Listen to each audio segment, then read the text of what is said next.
Easter Sunday মানেই আনন্দ, রং আর মিষ্টিমুখ। সেই উপলক্ষে ব্রাসেলসের এক অভিজাত হোটেলে বসেছে অভূতপূর্ব প্রদর্শনী, যেখানে চকলেটের তৈরি বিশালাকৃতির ইস্টার ডিমগুলো যেন শিল্পকর্ম। শিল্পীদের সৃজনশীলতা আর প্রযুক্তির সংমিশ্রণে এগুলো হয়ে উঠেছে অনন্য। প্রদর্শনীর প্রতিপাদ্য ছিল art deco.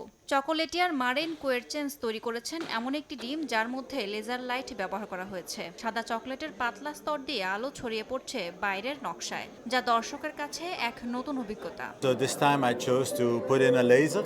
So we have a very এই বছর আমি লেজার যোগ করেছি। সাদা চকলেটের একটি পাতলা স্তর দিয়ে আলোর বিচ্ছুরণ ঘটছে, যা ডিমের কাটা নকশা দিয়ে বাইরে থেকে দেখা যায়। project from the inside of the egg. Is for happiness. You want to give a good energy. People are already inspired by this. Chocolate মানেই আনন্দ, আর এই প্রদর্শনী থেকে যে পুরো অর্থ আসবে তা দেওয়া হবে ব্রাসেলসের সেন্ট পিয়েরে হাসপাতালে। এতে করে আমরা আনন্দের সঙ্গে সাহায্য করতে পারছি। Sold at €750 each.